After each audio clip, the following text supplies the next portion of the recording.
Yes, good evening everyone. तो चलिए आज के क्लास हम लोग शुरू करते हैं। ओके, तो चलिए देखिएगा। तो देखिए आज हम लोग जो है पढ़ने वाले हैं विजयनगर साम्राज्य और बहमनी साम्राज्य, एक ही क्लास में निपट जाएगा ये। ओके, और आप लोग को पता होगा कि दिल्ली सल्तनत हम लोग पूरी तरह से कंप्लीट कर चुके हैं। तो अभी क्या करेंगे, आज हम लोग विजयनगर साम्राज्य कंप्लीट हो जाएगा। और कल क्या करेंगे, कल हम लोग जो है भक्ति आंदोलन पढ़ेंगे। भक्ति आंदोलन जो है वो बहुत ही इंपॉर्टेंट चैप्टर है, ठीक है, बहुत इंपॉर्टेंट चैप्टर। उसमें से 1 नंबर पक्का है भक्ति आंदोलन से, जो कि कल हम लोग पढ़ेंगे। फिर क्या पढ़ेंगे, फिर उसके बाद हम लोग सिख धर्म के बारे में थोड़ा सा देख लेंगे। फिर मुग़ल वंश हम लोग शुरू कर लेंगे, ठीक है। मुग़ल वंश में हम लोग को टाइम लगेगा, कम से कम 10 दिन तक लगेगा। उसके बाद हम लोग क्या करेंगे, उसके बाद जो है हम लोग मध्यकालीन भारत पे हम लोग पहुंच जाएंगे। मध्यकालीन भारत का मतलब क्या होगा, यानी कि इसमें जो होता है, जो ब्रिटेन आ जाएगा, पुर्तगाल हो जाएगा, डच हो जाएंगे, ये सब क्या करता है, भारत में आगमन होता है। तो किस प्रकार से आगमन होता है, सबसे पहले कौन आगमन करता है, 1498 में पुर्तगाल पहले किया था, ठीक है। किस जगह पर करता है और किस उद्देश्य से करता है, वो सब हम लोग पढ़ेंगे। फिर आगे बढ़ेंगे, ठीक है, क्रांति होगा, फिर महात्मा गांधी आएंगे, फिर स्वतंत्रता मिलेगा। तो ये सब के बारे में हम लोग पूरा देख लेंगे, ख़त्म हो जाएगा, ठीक है। तो चलिए आज हम लोग लेट ना करते हुए वीडियो को शुरू करते हैं। विजयनगर साम्राज्य को देख लेते हैं, ठीक है। क्या वॉइस क्लियर है आप लोग को? वॉइस तो ठीक है ना? ओके, चलिए सब कुछ ठीक चल रहा है। अब चलिए शुरू करते हैं हम लोग, ठीक है। तो देखिए दिल्ली सल्तनत हम आप लोगों को बता दिए थे। तो दिल्ली सल्तनत का क्या था भाई, अंतिम वंश कौन सा था? दिल्ली सल्तनत का अंतिम वंश का नाम क्या था? क्या था? लोधी वंश था। तो लोधी वंश को 1526 में कौन हराता है, कौन हरा देता है? उसको हराता है बाबर, ठीक है। बाबर को कौन इनवाइट किया रहता है, कौन करता है? तो उसका चाचा करता है, ठीक है, आलम खान लोधी, उसका चचेरा भाई दौलत खान लोधी। और राजस्थान के शासक का नाम क्या था? उसका नाम था राणा संगा, ठीक है। ये सब के बारे में हम लोग फिर से पढ़ेंगे, हम लोग बाबर जब पढ़ेंगे आप लोग को। ओके, जब मुगल साम्राज्य पढ़ेंगे तो फिर से थोड़ा सा हम बता देंगे कि किस प्रकार से हुआ था। फिर बाबर जो है किस प्रकार से कितना युद्ध किया, इन लोगों के साथ युद्ध किया। ओके, ये सभी देखेंगे हम लोग, तो बात की बात है। तो चलिए क्या होता है, हम देखिए आप लोग को बोले थे पहले, जब हम आप लोग को तुगलक वंश पढ़ाए थे। कौन सा वंश? जब हम आप लोग को तुगलक वंश पढ़ा रहे थे तब हम आपको बोले थे कि सबसे जो है क्या बोलते हैं उसको, पागल सम्राट, ठीक है। पागल सम्राट के नाम से किसे जाना जाता था, किसे जानते थे? मोहम्मद बिन तुगलक को जानते थे। क्यों? क्योंकि आप लोगों को पता है खुरासन का युद्ध हो गया एक, फिर क्या हो गया, टैक्स लगा दिया था, कृषि पर टैक्स लगा दिया था, क्योंकि कृषि पर जो था उस वक्त पूरी तरह से बारिश वारिश नहीं हुआ था। ओके, फिर भी वो टैक्स लगा दिया था, टैक्स में कीमत में वृद्धि कर दिया था। फिर क्या हो गया, राजधानी चेंज कर दिया था। तो इन सब के कारण यानी कि उटपटांग निर्णय के कारण उसे क्या कहते हैं हम लोग जो है, पागल सम्राट कहते थे। ओके, तो क्या होता है कि उसके शासनकाल में, किसके शासनकाल में? मोहम्मद बिन तुगलक के शासनकाल में क्या होता है कि दक्षिण भारत का एक जगह था, ठीक है। देखिए अभी हम लोग जैसे जानते हैं कि तमिलनाडु हो गया, कर्नाटक हो गया, तो उस वक्त ये नाम नहीं था। जैसे बिहार, झारखंड, ये सब पहले नाम तो ना था, सब अलग नाम से जाना जाता था। तो क्या होता है कि मान लेते हैं कि ये क्या है,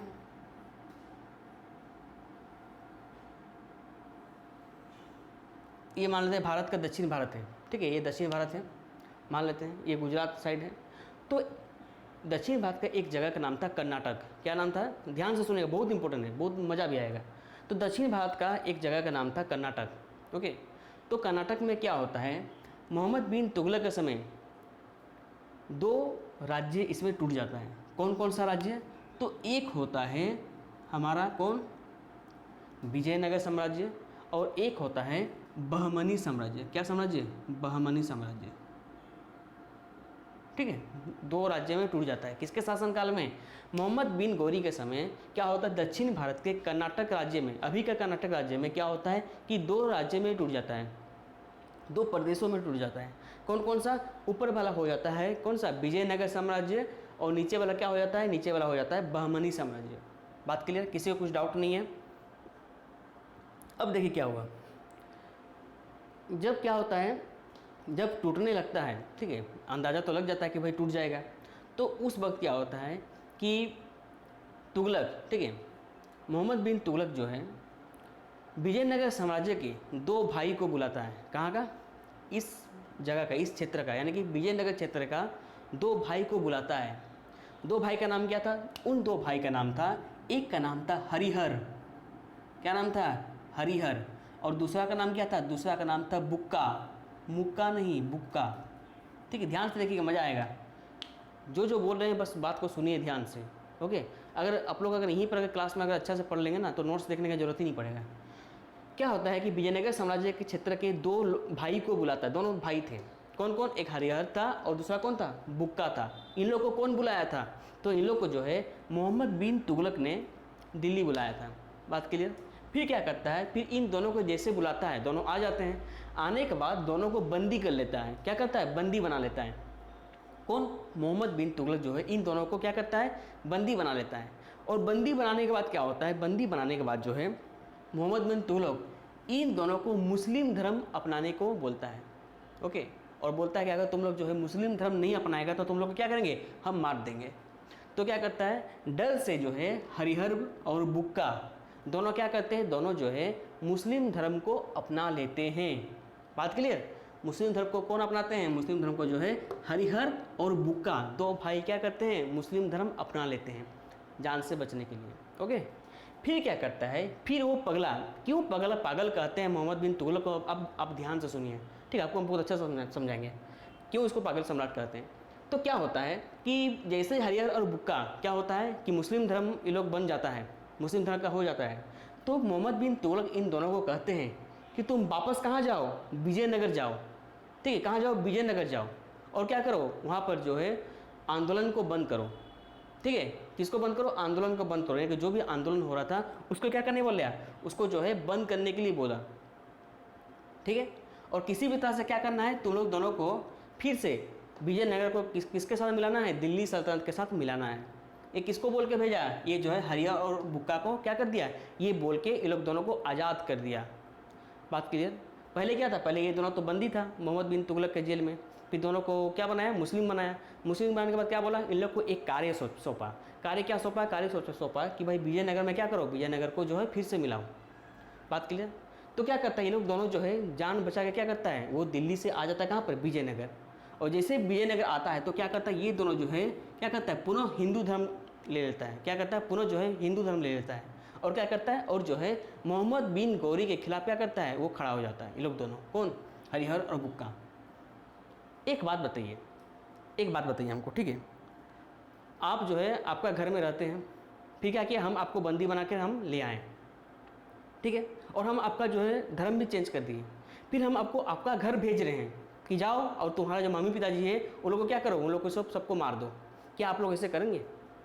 अरे भाई, एक बार अगर हम घर पहुंच गए तो अब तुम कहाँ रहोगे? ठीक है, तो सभी पावर किसके पास हो जाए? घर में आने के बाद अपना पावर अपने पास हो जाएगा। तो ये दोनों भी यही काम किया। तो क्या करता है? जैसे हरिहर और बुक्का कहाँ आ जाते हैं? विजयनगर आ जाते हैं। तो किसके खिलाफ खड़े हो जाते हैं? तो ये जो है मोहम्मद बिन तुगलक के खिलाफ खड़े हो जाते हैं। और ये दोनों जो है क्या करते हैं? ये दोनों जो है अपने पिताजी के नाम पर, किसके नाम पर? अपने पिता के नाम पर एक वंश बनाते हैं। क्या बनाते हैं? एक वंश बनाते हैं। देखिए, अगर राज्य अगर बन गया है तो एक उसको चलाने के लिए कोई ना कोई वंश का तो होना जरूरी है ना। तो उसी प्रकार से हरिहर और बुक्का दोनों मिलकर क्या करते हैं? ये दोनों मिलकर जो है अपने पिता के नाम का एक वंश बनाते हैं। और क्या करता है? ये वंश जो है विजयनगर साम्राज्य को चलाने वाला था। बात के लिए तो उस वंश का नाम क्या हो जाएगा? तो उस वंश का नाम होता है संगम वंश। क्या वंश होता है? संगम वंश। ठीक है, संगम वंश। नोट्स में सब कुछ लिखा गया है, आप लोग को मिल जाएगा। ओके, संगम वंश। बात क्लियर? तो अगर आप लोग को पूछा जाए, ठीक है, अगर आप लोग को पूछा जाए कि बताइए विजयनगर साम्राज्य का जो है पहला वंश का नाम क्या है, तो हम लोग क्या बोलेंगे? तो हम लोग बोलेंगे कि संगम वंश है। क्या है? संगम वंश। बात क्लियर? तो अभी हम लोग ये देखेंगे कि भाई संगम वंश, ये तो इसको तो पढ़ेंगे ही हम लोग, इसके बारे में पढ़ेंगे, लेकिन हम लोग इससे पहले संगम वंश को पढ़ने से पहले हम लोग ये भी जानेंगे कि विजयनगर साम्राज्य में कितने वंशों ने राज किया। ओके, यानी कि इस विजयनगर साम्राज्य में कितना वंश आया। जैसे दिल्ली सल्तनत में कितना वंश आया था? 5 वंश आया था। कौन कौन सा आया था? एक गुलाम वंश आया, ठीक है, फिर खिलजी वंश, फिर तुगलक वंश, फिर सैयद वंश, फिर लोधी वंश। 5 वंश आया था। तो उसी प्रकार से क्या होता है कि विजयनगर साम्राज्य में टोटल 4 वंश आता है। क्या वंश आता है? टोटल 4 वंश आता है। ठीक है, टोटल कितने वंश आते हैं? 4 वंश। तो 4 वंश कौन कौन सा आता है इसके बारे में अभी हम लोग क्या करेंगे? देखेंगे। ठीक है, तो लिखिए कौन कौन सा वंश था?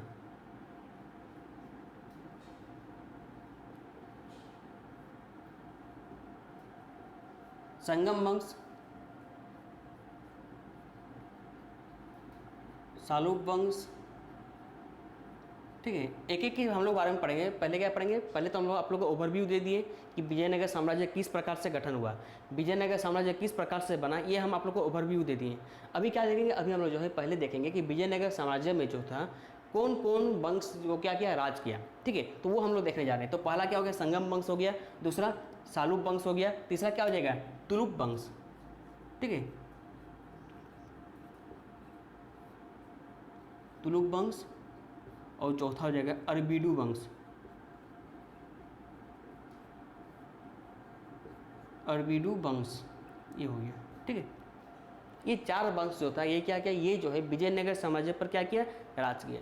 लेकिन हम लोग को चारों वंश के बारे में पढ़ना नहीं है, ठीक है, क्योंकि देखिए सालूप वंश के बारे में हम लोग नहीं पढ़ेंगे और अरबीडू वंश के बारे में नहीं पढ़ेंगे, क्योंकि ये सब कुछ इंपॉर्टेंस ही नहीं है। इन दोनों में बस हम लोग को क्या पढ़ना है? इन दोनों में बस हम लोग को पढ़ना है कि संस्थापक कौन था और अंतिम शासक कौन था, क्योंकि ये दोनों बेकार था। सालूप वंश और अरबीडू वंश जो है कुछ भी काम का नहीं था, बस जबरदस्ती का वंश बना लिया था, ओके। लेकिन इंपॉर्टेंट क्या है? इंपॉर्टेंट है हम लोग का संगम वंश और तुलुप वंश। बात क्लियर? संगम वंश में इतना इंपॉर्टेंट नहीं है, लेकिन चूंकि ये संगम वंश जो है ये क्या करता है? ये जो है विजयनगर साम्राज्य की स्थापना करती है, इसलिए हम लोग को संगम वंश पढ़ना नेसेसरी हो जाता है। बात क्लियर? लेकिन इंपॉर्टेंट क्या है? इंपॉर्टेंट है हम लोग का तुलुप वंश। यहाँ से क्वेश्चन आता है, ये सबसे योग्य वंश था। कौन? तुलुप वंश जो है सबसे योग्य वंश था। किसका? विजयनगर साम्राज्य का सबसे क्या था? योग्य वंश था, ओके। और इसमें जो है तुलुप वंश में क्या होता है कि बहुत इंपॉर्टेंट महान शासक भी आते हैं तुलुप वंश में, ओके। यहाँ तक जल्दी से लिख लीजिए अगर लिखना है तो, कि विजयनगर साम्राज्य में कौन कौन वंशों ने राज किया।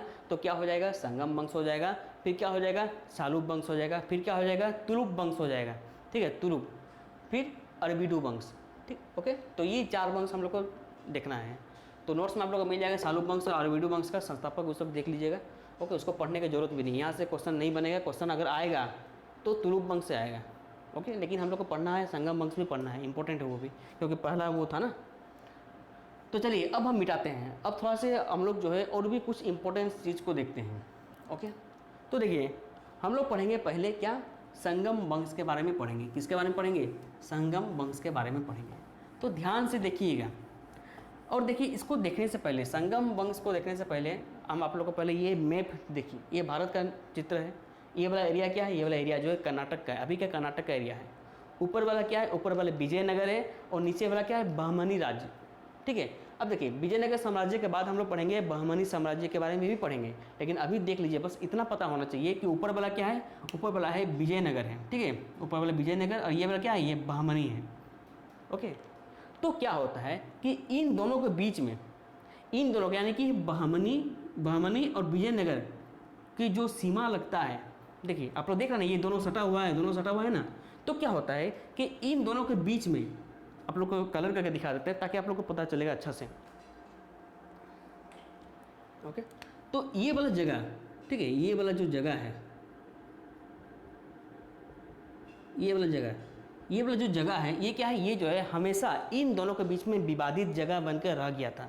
किनके बीच विवादित जगह? विवादित जगह मतलब समझते हैं ना जी, जिसमें मतलब दोनों बोलता है कि ये मेरा हिस्सा है और वो बोलता है ये मेरा हिस्सा है। जैसे कि आप लोग को पता होगा कि इंडिया में भी कुछ ऐसे होता है, इंडिया चीन के बीच में भी ऐसे हो रहा है, इंडिया पाकिस्तान के बीच में ऐसे होता है, ठीक है। बहुत सारे देश में इस प्रकार से होता है कि वो बोलता है कि ये मेरा जगह है, वो बोलता है कि वो मेरा जगह है, लेकिन जगह उसे मिलता है जो क्या होता है? थोड़ा सा पावरफुल होता है, उसको मिल जाता है।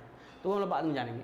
तो क्या होता है कि विजयनगर और बहमनी साम्राज्य के एक बीच में एक जगह था, ठीक है। और ये जगह के लिए क्या होता था? इन दोनों के बीच में हमेशा लड़ाई होता रहता था, हमेशा लड़ाई होता था। तो इसका नाम क्या था? इसका नाम था रायचूर दोयाब,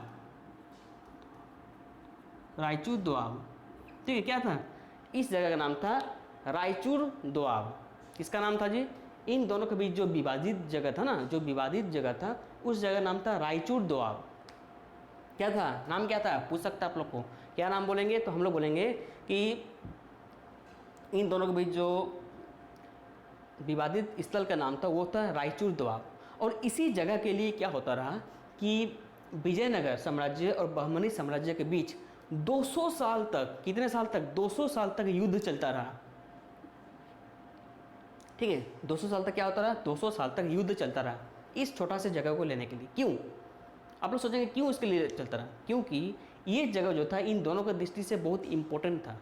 क्योंकि रायचूर दोआब जो था ये क्या था, ये जो है बहुत ही उपजाऊ ज़मीन थी। यहाँ क्या था, रायचूर दोआब में जो है क्या था, यहाँ जो है बहुत ही क्या था, हमारा ज़मीन इसका बहुत उपजाऊ थी। और आप लोगों को पता होगा कि अगर जहाँ का मिट्टी उपजाऊ होता है तो क्या होता है, वहाँ जो है फसलें बहुत होती है। तो इस दृष्टिकोण से अगर देखा जाए तो ये रायचूर दोआब जो है ये दोनों के लिए इम्पोर्टेंस बन जाता है। तो इसलिए विजयनगर साम्राज्य चाहता है कि रायचूर दोआब जो है ये मेरा है, और बहमनी साम्राज्य बोलता है कि नहीं ये मेरा है। तो इसलिए इन दोनों के बीच क्या होता है, इन दोनों के बीच जो है 200 साल तक, समझ रहे ना, 200 साल तक इन दोनों के बीच युद्ध होता है। कभी विजयनगर जीत जाता है, कभी बहमनी जीत जाता था। तो कभी आधा आधा जीतता था, तो कभी कौन थोड़ा सा ज़्यादा लेगा, कोई थोड़ा सा कम लेता था। इस प्रकार से इन दोनों के बीच लड़ाई होता रहा 200 साल तक। बात क्लियर?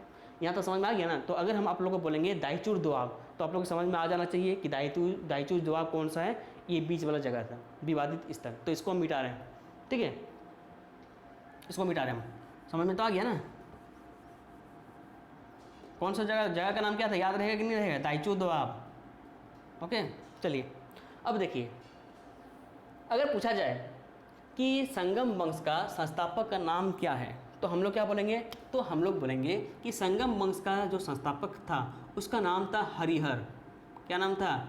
हरिहर था। क्या नाम था? हरिहर। क्योंकि आप लोग को पता होना चाहिए कि हरिहर और बुक्का जो है क्या किया था, इसका भाई बुक्का संगम वंश का स्थापना किया था। संगम के नाम किसका है? संगम नाम जो था इनके पिताजी का नाम है। हरिहर और बुक्का के पिताजी का नाम क्या था? संगम था। और उनका पिताजी के नाम पर ही उन्होंने क्या रखा, एक वंश की स्थापना की, और उस वंश का नाम क्या था? संगम वंश। बात क्लियर?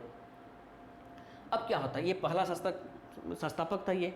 इसके बाद कौन आता है? हरिहर के बाद कौन आता है? हरिहर के बाद आता है बुक्का। कौन आता है? बुक्का आता है।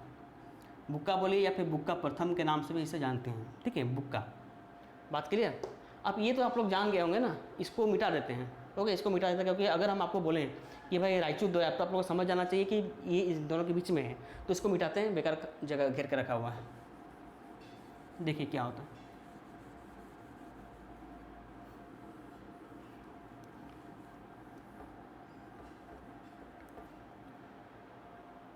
देखिए क्या होता है, बुक्का प्रथम को जो है वेद प्रतिष्ठक के नाम से भी जाना जाता है। वेद प्रतिष्ठक के नाम से भी जाना जाता है, ठीक है।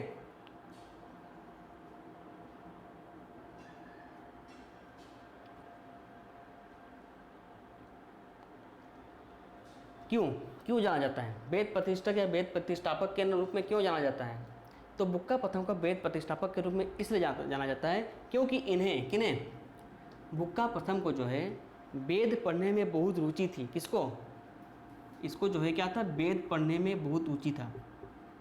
इसको वेद पढ़ने में बहुत अच्छा लगता था, रुचि थी। चलिए आप लोग बताइए हमको बताइए। यहाँ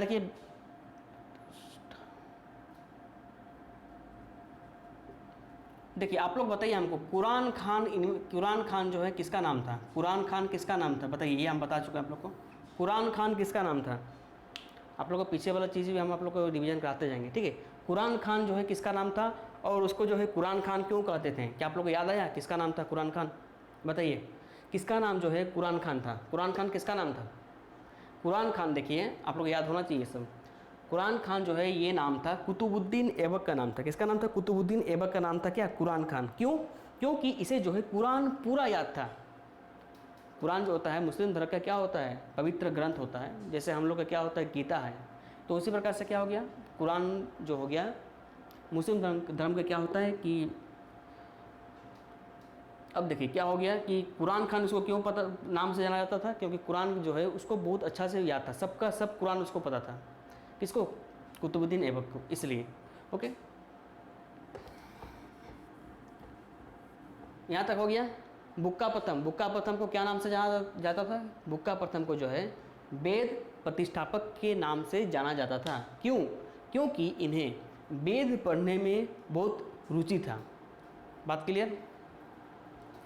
अब चलिए, अब हम लोग आगे देखते हैं। यहाँ तक समझ में आ रहा है ना? वेद पढ़ने में उसको बहुत रुचि था। अब चलिए आगे देखते हैं हम लोग। आगे क्या है भाई? इसके बाद कौन आता है? इसके बाद कौन आता है? इसके बाद देखिए आएंगे हम लोग का देवराय प्रथम आएंगे। कौन आएंगे? इसके बाद हम लोग का आता है देवराय प्रथम। देवराय प्रथम आता है। ठीक है, देखिए देवराय प्रथम क्या करता है।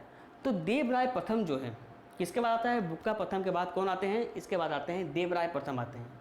तो देवराय प्रथम क्या करता है? ये जो है कौन? ये जो है तुंगभद्रा नदी पर, कौन सा नदी पर? तुंगभद्रा। तुंगभद्रा नदी पर क्या करता है? बांध बनाता है। बात क्लियर? ध्यान से सुनिए, बस समझ में आ जाएगा। देवराय प्रथम क्या करता है? देवराय प्रथम जो है ये क्या करता है? तुंगभद्रा नदी पर क्या करता है? तुंगभद्रा नदी पर ये जो है बांध बनाता है। आप लोग बताइए बांध क्यों बनाया जाता है? क्यों बनाया जाता है? बांध इसलिए बनाया जाता है क्योंकि वहाँ से क्या किया जा सके, वहाँ पर जो है पानी को स्टोर किया जा सके, जल को स्टोर करेगा और क्या करेगा, और जो है नहर के माध्यम से नहर काटेगा या फिर नहर बना करके क्या करेगा, वो जो है खेत खलिहान में उसका पानी को क्या किया जा सके, पहुँचाया जा सके, ताकि क्या हो, ताकि जो है कृषि की उत्तम व्यवस्था हो। बात क्लियर? तो इसलिए जो है क्या करेंगे, ये जो है देवराय प्रथम क्या किया था, ये जो है नहर का निर्माण किया था, बांध बनाकर नहर का निर्माण किया था। बात क्लियर? फिर क्या करता है देवराय प्रथम जो है, ये क्या करता है, ये जो है बहमनी साम्राज्य के, आप लोग को दिखा दिए थे फिगर में कौन सा बहमनी था। तो बहमनी साम्राज्य के शासक, किसके शासक? बहमनी साम्राज्य के। ठीक है, बहमनी शासक कौन? इनका नाम था फिरोज शाह। ठीक है, फिरोज शाह बहमन के साथ युद्ध होता है इसका। किसका साथ युद्ध होता है? बहमनी साम्राज्य के फिरोज शाह बहमन के साथ क्या होता है? इन दोनों का युद्ध होता है। बात क्लियर? बात क्लियर हुआ? देवराय प्रथम का किसके साथ युद्ध होता है? तो देवराय प्रथम का जो है युद्ध होता है बहमनी शासक, ठीक है, बहमनी साम्राज्य का जो शासक था फिरोज शाह बहमन के साथ क्या होता है? युद्ध होता है। और युद्ध होने के बाद क्या करता है? युद्ध होने के बाद इन दोनों के बीच क्या होता है? संबंध स्थापित हो जाता है। किसके किसके बीच? देवराय प्रथम और फिरोज शाह बहमन, जब दोनों जो है क्या होता है कि जब लड़ाई करते हैं, लड़ाई करने के बाद क्या होता है कि इन दोनों क्या करते हैं, इन दोनों के बीच जो है ना वैवाहिक गठबंधन हो जाता है। क्या होता है? वैवाहिक गठबंधन। किसके किसके बीच? देवराय और फिरोज शाह बहमन के बीच। यानी कि इसके राज्य से कोई लड़की होगी, ठीक है, यानी कि इसका कोई सिस्टर होगा या फिर कोई कुछ होगा, ठीक है, इसके साथ शादी करा दिया जाता है, तो उसे हम लोग कहते हैं वैवाहिक संबंध। ओके, तो वैवाहिक संबंध बनाने के बाद क्या होता है? इन दोनों के बीच संधि हो जाता है। किसके किसके बीच? देवराय प्रथम और फिरोज शाह बहमन के बीच क्या हो जाता है? संधि हो जाता है। संधि किस प्रकार से होता है? तो संधि जो है वैवाहिक गठबंधन के आधार पर क्या होता है? संधि हो जाता है। बात क्लियर? किसके किसके बीच? देवराय प्रथम और फिरोज शाह बहमन के बीच वैवाहिक गठबंधन होता है। तो चलिए एक क्वेश्चन हम आपको पूछते हैं, देखते कितना याद है आप लोग को। ओके, आप लोग बताइए कि सबसे पहली बार, ठीक है, इतिहास में अगर देखा जाए, भारत का इतिहास का अगर उठा कर देखेंगे हम लोग, कि बताइए किसके शासनकाल में, यानी कि वो कौन सा वंश का शासक था या फिर वो राजा का भी नाम बता सकते हैं आप लोग, जिसने सबसे पहली बार क्या किया? अपना राज्य को विकसित करने के लिए वैवाहिक गठबंधन शुरू किया था। वो कौन सा शासक था? क्या आप लोग बता सकते हैं? ठीक, कुछ कुछ क्वेश्चन जो है डायरेक्टली माइंड में आ जाता है, तुरंत आपको हम क्वेश्चन पूछ देते हैं। हम क्या क्वेश्चन पूछे? हम क्वेश्चन पूछे, देखिए जैसे कि इन दोनों के बीच क्या होता है, इन दोनों के बीच जो है वैवाहिक गठबंधन करके ये दोनों क्या करते हैं? संधि बन जाते हैं, संधि कर लेते हैं, यानी कि और हम लोग लड़ाई नहीं करेंगे, ये दोनों बोल देते हैं।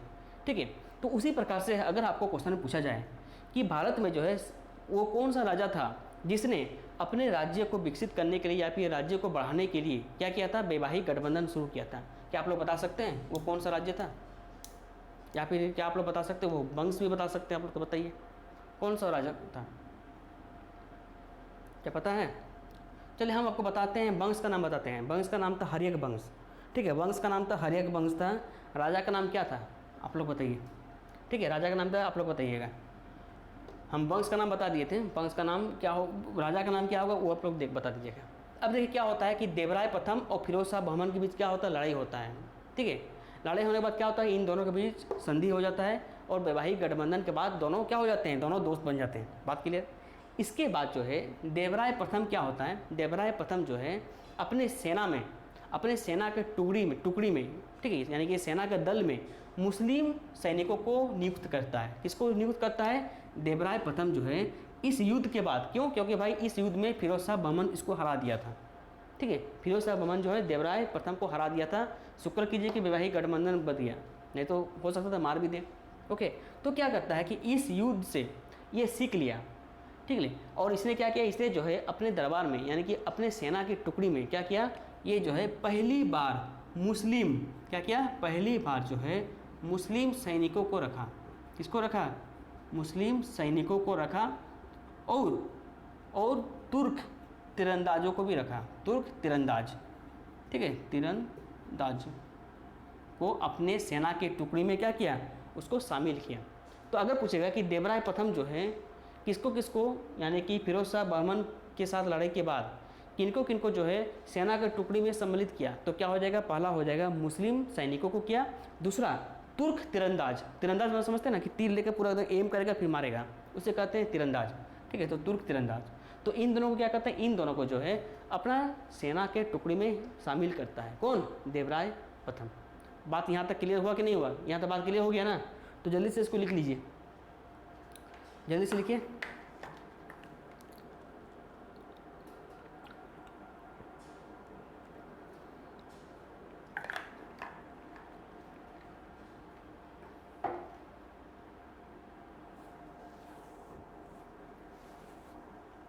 यहाँ तक लिख लिए। अब चलिए इसको मिटाते हैं। ठीक है, यहाँ तक लिख लीजिए। तो देखिए क्या क्या पढ़े हम लोग, हरिहर तो संस्थापक था, इसके बाद बुक्का प्रथम। ओके, बुक्का प्रथम के बारे में देख लिए। तो इसे क्या कहते हैं, इसे जो है हम लोग वेद प्रतिष्ठापक के नाम से भी हम लोग इसको जानते हैं। बात क्लियर।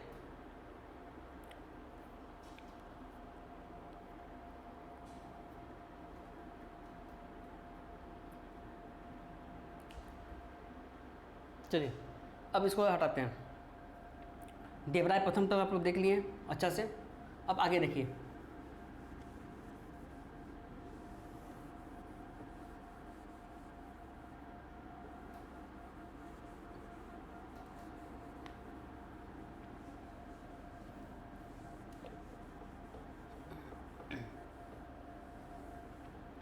अब इसके बाद क्या पढ़ेंगे, इसके बाद हम लोग पढ़ते हैं संगम वंश में। देवराय प्रथम देख लिए, तो इसके बाद हम लोग देखेंगे देवराय द्वितीय। देवराय द्वितीय ये सबसे योग्य शासक था। ठीक है, ये सबसे योग्य शासक था किस वंश का, संगम वंश का। ये सबसे योग्य शासक था। कौन, देवराय द्वितीय। इनको जो है हाथी का शिकार करना बहुत पसंद था। किसका, हाथी का शिकार करना। बात क्लियर। तो देवराय द्वितीय को जो है हाथी का शिकार करना इनको बहुत पसंद था। जब जब टाइम मिलता क्या करता, ये जो है हाथी का शिकार करने के लिए जंगल निकल जाता। ओके, तो इसीलिए जो है इनका नाम रखा जाता है गजबेटका। क्या रखते हैं, गजबेटका। ओके, गजबेटका। ठीक है, गजबेटका कहते हैं।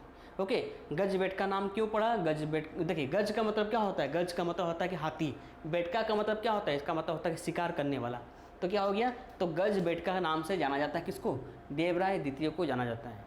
ओके, अब क्या होता है कि देवराय द्वितीय जो होता है ये श्रीलंका पर चढ़ाई कर देता है। कहाँ पर चढ़ाई करता है, श्रीलंका पर चढ़ाई करता है। श्रीलंका पर क्या करता है, देवराय द्वितीय जो है श्रीलंका पर क्या करता है, श्रीलंका पर आक्रमण करता है। क्या करता है, श्रीलंका पर आक्रमण करता है। श्रीलंका पर आक्रमण कौन करता है, देवराय द्वितीय जो है ये क्या करता है, ये जो है श्रीलंका पर ये क्या करता है, आक्रमण कर देता है। क्या बात क्लियर हो गया, यहाँ से बात क्लियर हो गया ना। अब चलिए यहाँ तक हो चुका है। अब देखिए इस वंश का अंतिम शासक क्या नाम था, वीरपाक्ष। ठीक है, अंतिम शासक लिखिएगा, अंतिम शासक। अंतिम शासक का नाम क्या है, अंतिम शासक का नाम है वीरपाक्ष। वीरपाक्ष। ओके, अंतिम शासक का नाम क्या है, अंतिम शासक का नाम वीरपाक्ष है। तो आपको याद क्या करना है, आपको याद करना है देवराय द्वितीय को याद कीजिएगा, और देवराय प्रथम को याद कीजिएगा। देवराय प्रथम को क्यों याद करना है? क्योंकि उसने जो है अपने सेना के टुकड़ी में किसको सम्मिलित किया? मुस्लिम सैनिकों को सम्मिलित किया था और तुर्क तीरंदाजों को क्या किया था? वो जो है नियुक्त किया था। बात क्लियर हो चुका है यहाँ तक। तो संगम वंश हम लोग का कंप्लीट हो गया, संगम वंश कंप्लीट हो गया। जो कि विजयनगर साम्राज्य में कितना वंश था? 4 था। 4 में से हम लोग को क्या पढ़ना है? बस संगम वंश पढ़ना है और तुलुप वंश पढ़ना है, ठीक है, ये दोनों ही पढ़ना है। बात क्लियर? चलिए इसको मिटाते हैं।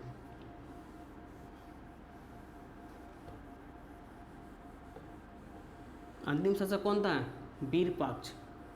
गजबेटका के नाम से किसे जाना जाता है?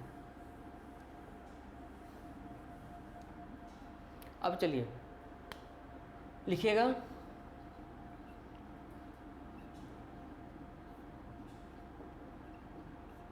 तुलुप वंश। देखिए हम आपको पहले एक क्वेश्चन पूछे थे कि वो कौन सा शासक था जिसने अपने राज्य को विकसित करने के लिए, ठीक है, या फिर विकास करने के लिए, साम्राज्य को बढ़ाने के लिए वैवाहिक गठबंधन शुरू किया। तो उस शासक का नाम था बिंबिसार। क्या नाम था? बिंबिसार था। बात क्लियर? याद होना चाहिए ये सब चीज़, ओके। बिंबिसार था। और वो कौन सा वंश का था? तो वो वंश का नाम था हर्यक वंश। हर्यक वंश को और किस वंश के नाम से भी जाना जाता है? हर्यक वंश को किस वंश के नाम से जाना जाता है? तो हर्यक वंश को जो है पितृहंता वंश के नाम से भी जाना जाता है। क्यों? क्योंकि इस वंश में जितने भी राजा हुए वे क्या किए? वे जो है अपने पिता की हत्या करके राजगद्दी पर विराजमान हुए थे। तो इसलिए इस वंश को क्या कहते हैं? इस वंश को जो है पितृहिंता के नाम से भी जाना जाता है। तो सबसे पहला शासक कौन था इस वंश का? हर्यक वंश का। तो उनका नाम क्या था? उनका नाम था बिंबिसार। बिंबिसार के बाद कौन हुए थे? तो बिंबिसार के बाद अजातशत्रु हुए थे, ठीक है। अजातशत्रु हुए। अजातशत्रु की हत्या करके कौन राजा बना? तो अजातशत्रु की हत्या करके उदयन बना था, ठीक है। ये सब चीज़ बहुत पहले पढ़ा दिए थे हम आप लोग को, याद होना चाहिए। रिवीजन मारिए डेली, ठीक है, रोज रिवीजन कीजिएगा तभी जाकर होगा।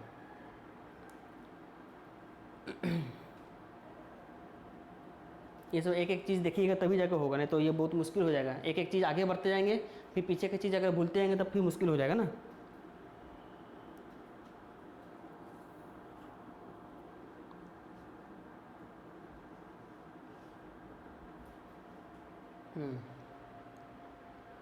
अब चलिए जल्दी से हेडिंग दीजिएगा, तुलुप वंश।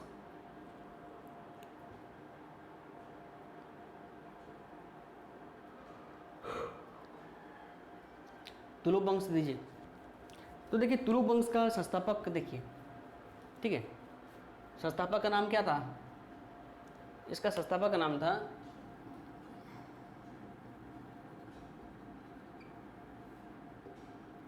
संस्थापक का नाम क्या है तुलुप वंश का? वीर नरसिंह।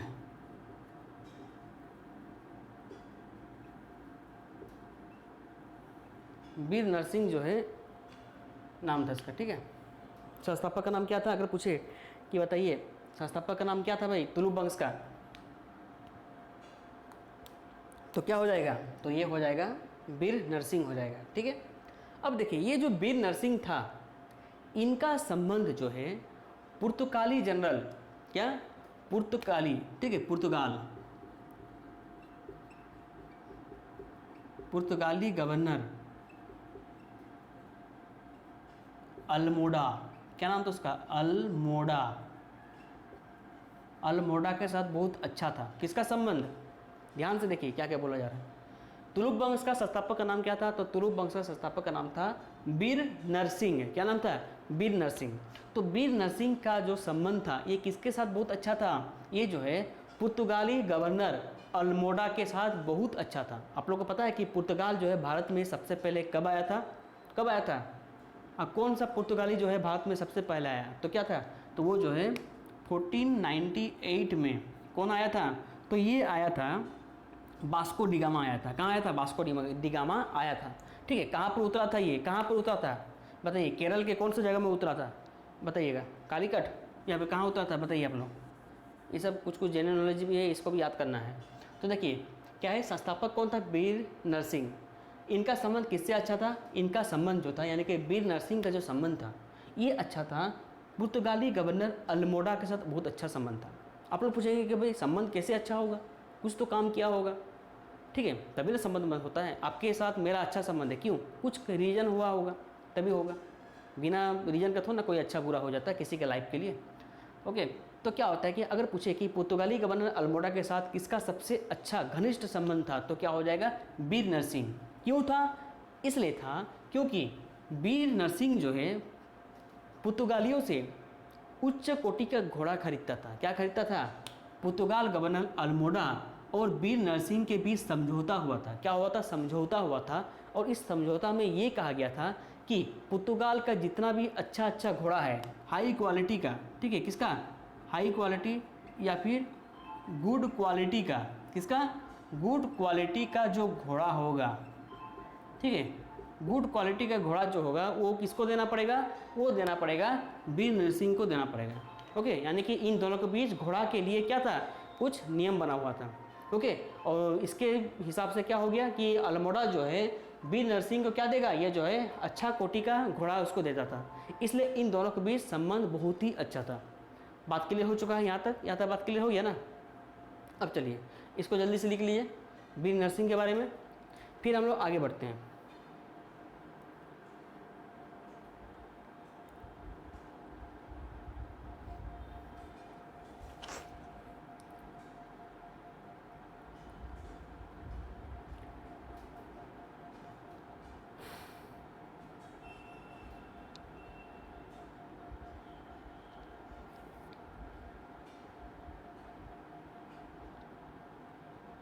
अब चलिए संस्थापक यहाँ देख लिए वीर नरसिंह, ठीक है। अगर पूछेगा कि बताइए वीर नरसिंह का संबंध किससे अच्छा था, तो क्या बोलेंगे? पुर्तगाली गवर्नर अल्मोड़ा के साथ इसका संबंध जो है बहुत घनिष्ठ था। बात क्लियर? अब चलिए यहाँ तक हो गया। क्यों अच्छा था पता चल गया। हाई क्वालिटी का उसको क्या देता था? घोड़ा प्रदान करता था, इसलिए उसका संबंध अच्छा था। ठीक है, अब चलिए इसके बाद कौन आएगा? इसके बाद आता है कृष्णदेव प्रथम, ठीक है, कृष्णदेव प्रथम। कृष्णदेव प्रथम, तो देखिए कृष्णदेव प्रथम जो है ये विजयनगर साम्राज्य का सबसे योग्य शासक था। किसका? विजयनगर साम्राज्य का। अगर पूछा जाए कि बताइए विजयनगर साम्राज्य का सबसे योग्य शासक कौन था, तो कौन हो जाएगा? ये हो जाएगा कृष्णदेव प्रथम। क्यों भाई? क्योंकि हम देखिए आप लोग को पहले बोले थे, ठीक है, ये क्या था? ये जो है भारत का दक्षिण था, तो इसमें कौन था? इसमें जो है विजयनगर था, और इसमें कौन था? इसमें जो है बहमनी साम्राज्य था। तो इन दोनों के बीच क्या होता था? हमेशा लड़ाई होता था। रायचूर दोआब के कारण, ठीक है, रायचूर दोआब के कारण क्या होता था? हमेशा लड़ाई होता था। 200 साल तक युद्ध चला था। तो फिर क्या होता है, जैसे कृष्णदेव आता है तो क्या करता है? ये जो है बहमनी साम्राज्य के जितने भी शासक आए सभी को क्या करता है? सभी को जो है ये हरा देता है। कौन? कृष्णदेव प्रथम जो है बहमनी साम्राज्य के सभी राजाओं को क्या करता है? हरा देता है। और हराने के बाद फाइनली क्या करता है? फाइनली रायचूर दोआब पर किसका नियंत्रण होता है? फाइनली रायचूर दोआब पर नियंत्रण हो जाता है। विजयनगर साम्राज्य का क्या हो जाता है? विजयनगर साम्राज्य पर वो जो है अधीन हो जाता है। कौन? रायचूर दोआब जो है इसके अंडर में आ जाता है।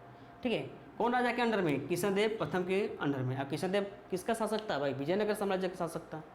बात क्लियर है? यहाँ तक बात क्लियर हो गया।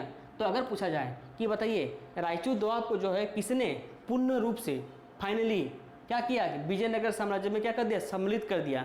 तो हम लोग का आंसर क्या होगा? हम लोग का आंसर होगा कृष्णदेव प्रथम।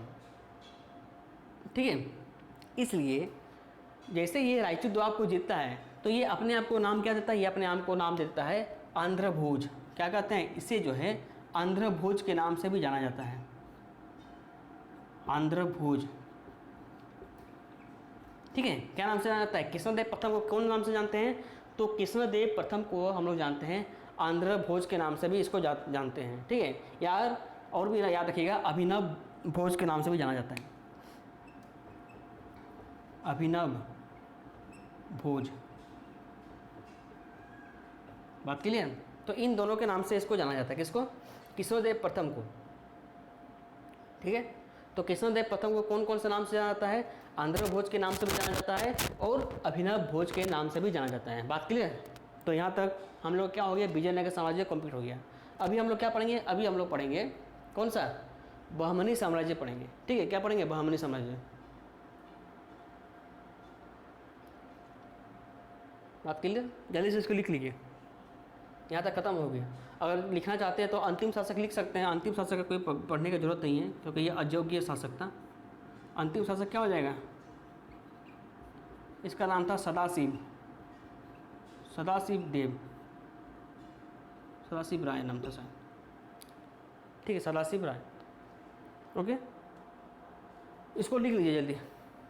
अंतिम शासक कौन था, विजयनगर साम्राज्य का यानी कि तुलुप वंश का, तुलुप वंश का जो है अंतिम शासक कौन था, तो अंतिम शासक था सदाशिव राय।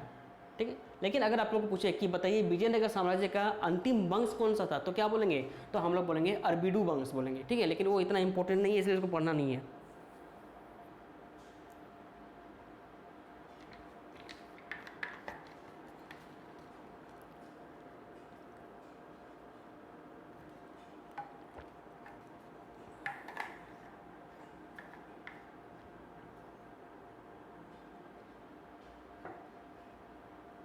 जल्दी से इसको लिखिए।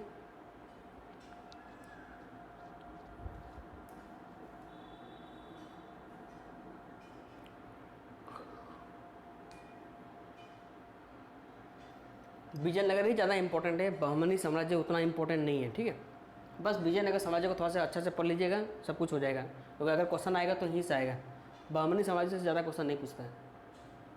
तो चलिए इसको मिटाते हैं। ये क्या था, ऊपर वाला क्या है, विजयनगर साम्राज्य, ये क्या है, विजयनगर बहमनी साम्राज्य। ओके,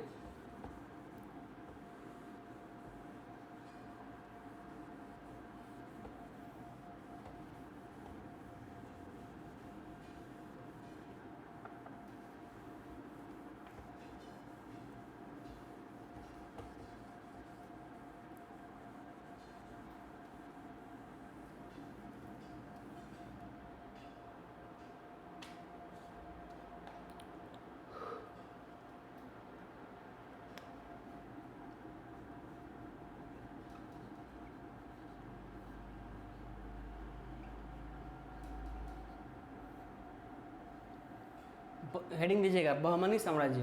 ठीक है, देखिए इससे पहले क्या पढ़ा दिए थे हम आप लोग को, पढ़ा दिए विजयनगर साम्राज्य। तो विजयनगर साम्राज्य का जो है संस्थापक का नाम क्या था, तो क्या वो बोलेंगे हम लोग, तो हम लोग बोलेंगे हरिहर और बुक्का। ओके, तो उसी प्रकार से अगर पूछेगा कि बताइए बहमनी साम्राज्य का संस्थापक का नाम क्या है, तो क्या कहेंगे, तो हम लोग कहेंगे हसन गंगू। क्या कहेंगे, हसन गंगू। ये बड़ा याद रखिएगा। दोनों का जो है आप लोग क्या करना है, देखिए आप लोग को अगर याद करना है कोई भी चीज़, अगर आप लोग को याद करना है तो आप लोग क्या करेंगे, आप लोग जो है बस संस्थापक का नाम याद करके रखिएगा। उसका जैसे हरिहर और बुक्का था, इसका क्या हो जाएगा, इसका हम लोग का हो जाएगा हसन गंगू हो जाएगा। संस्थापक कौन था, संस्थापक हो जाएगा हसन गंगू। बात क्लियर, बात क्लियर हो चुका है। अब चलिए इसके बाद कौन आता है, हसन गंगू के बाद कौन आएगा, हसन गंगू के बाद आते हैं हम लोग का नेक्स्ट जो है, ये तो पहला हो गया, पहला राजा। दूसरा हो जाएगा हम लोग का मोहम्मद प्रथम, मोहम्मद प्रथम। मोहम्मद प्रथम क्या होता है, मोहम्मद प्रथम जो है ये क्या करता है, ये जो ना बुक्का प्रथम से युद्ध करता है, बुक्का प्रथम। ठीक है, जो पहले हरिहर था उसके बाद बुक्का हुआ ना, तो उसी बुक्का के साथ कौन युद्ध करता है, मोहम्मद प्रथम क्या करता है, बुक्का वन के साथ युद्ध करता है। ठीक है, फिर कौन आता है इसके बाद, मोहम्मद प्रथम के बाद कौन आते हैं, इसके बाद आता है फिरोज शाह, फिरोज शाह बहमन। आप लोग को याद होगा, इससे हम पढ़ाई दिए थे, फिरोज शाह बहमन के बारे में हम बता दिए थे आप लोग को। ठीक है, इसके बारे में बता दिया ना, कौन था फिरोज शाह बहमन जो है देवराय प्रथम के साथ, किसके साथ, देवराय प्रथम। देवराय प्रथम कौन था, देवराय प्रथम कौन था, विजयनगर साम्राज्य का राजा था। तो जो देवराय प्रथम के साथ युद्ध करता है कौन, फिरोज शाह बहमन करता है। फिर दोनों के बीच क्या होता है, वैवाहिक संबंध गठबंधन हो जाता है। फिर क्या करते हैं, दोनों जो है संधि कर लेते हैं। फिरोज शाह बहमन तक याद है, यहाँ तक बात क्लियर हो चुका है। ठीक है, हाँ यहाँ तक देखिए। सबसे पहला संस्थापक का नाम क्या था, संस्थापक का नाम है हसन गंगू। फिर कौन आता है, मोहम्मद प्रथम। तो पूछेगा कि मोहम्मद प्रथम जो है ये किसके साथ युद्ध किया था, तो क्या बोलेंगे, बुक्का प्रथम के साथ ये क्या किया था, ये जो है ना युद्ध किया था। फिर कौन आता है, फिर आता है फिरोज शाह बहमन, कौन आता है? फिरोज शाह बहमन। तो फिरोज शाह बहमन के बारे में हम आप लोग को विजयनगर साम्राज्य में ही हम आप लोग को बता दिए थे। ओके, रायचूर दोआब के भी कारण इन दोनों के बीच युद्ध होता है। ठीक है, यहाँ तो हो गया, यहाँ तो हो गया ना। तो फिरोज शाह बहमन और देवराय प्रथम के बीच क्या होता है? युद्ध होता है। और क्या होता है? इन दोनों के बीच जो है वैवाहिक गठबंधन के बाद दोनों में क्या होता है? दोनों में जो है संधि हो जाता है। ठीक है, फिर कौन आएंगे? फिर इनके बाद आता है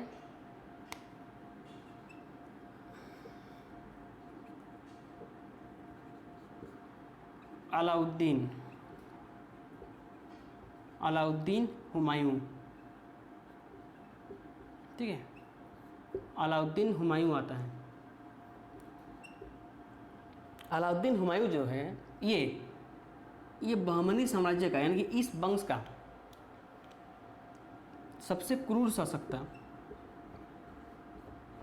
सबसे क्रूर, हिंसक। ठीक है, बहुत स्ट्रिक्ट था ये, सबसे क्रूर शासक था। अगर पूछेगा कि बताइए बहमनी साम्राज्य में सबसे क्रूर शासक का नाम क्या है, तो क्या बोलेंगे हम लोग? तो हम लोग बोलेंगे कि वो है हम लोग का अलाउद्दीन हुमायूं है। ठीक है, क्या हो जाएगा? अलाउद्दीन हुमायूं। बात क्लियर? अलाउद्दीन हुमायूं, अलाउद्दीन हुमायूं जो है ये कौन है? ये जो है सबसे क्रूर शासक था किस वंश का? बहमनी वंश साम्राज्य का। फिर कौन आ जाएगा? अंतिम शासक। इसका लिखिए अंतिम शासक, अंतिम शासक।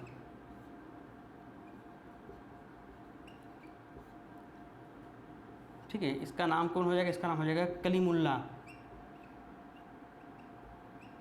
कलीमुल्ला जो है ये क्या हो जाएगा? ये जो है इस वंश का सबसे अंतिम शासक था। किस वंश का? बहमनी साम्राज्य का सबसे अंतिम शासक कौन था? अंतिम शासक हो जाएगा कलीमुल्ला हो जाएगा। बात क्लियर? तो चलिए एक बार थोड़ा सा अच्छा से रिवीजन कर लेते हैं। बहमनी साम्राज्य में क्या होता है? संस्थापक का नाम क्या था? हसन गंगू। ठीक है, हसन गंगू के बाद कौन आता है? हसन गंगू के बाद कौन आता है? हमारा ये आता है मोहम्मद प्रथम। मोहम्मद प्रथम किसके साथ युद्ध करता है? ये जो है ना, ये किसके साथ करता है? बुक्का प्रथम के साथ युद्ध करता है। ठीक है, फिर कौन आता है? फिर ये आता है फिरोज शाह बहमन आता है। फिरोज शाह बहमन किसके साथ युद्ध करता है? ये युद्ध करता है देवराय प्रथम के साथ, ये युद्ध करता है। ठीक है, फिर अलाउद्दीन हुमायूं। अलाउद्दीन हुमायूं कैसे था भाई? ये जो है ना, ये सबसे क्रूर शासक था इस वंश का। फिर अंतिम शासक कलीमुल्ला। ठीक है, तो इसके बाद क्या होता है? इसके बाद जो है बहमनी साम्राज्य के साथ ये क्या होता है? ये जो है नाश हो जाता है, इस साम्राज्य का खत्म हो जाता है।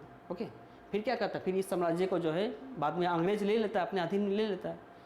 ठीक है, तो चलिए आज का ये क्लास हम लोग का कंप्लीट हो जाता है। कल क्या करेंगे? कल जो है हम लोग अलग चैप्टर देखेंगे।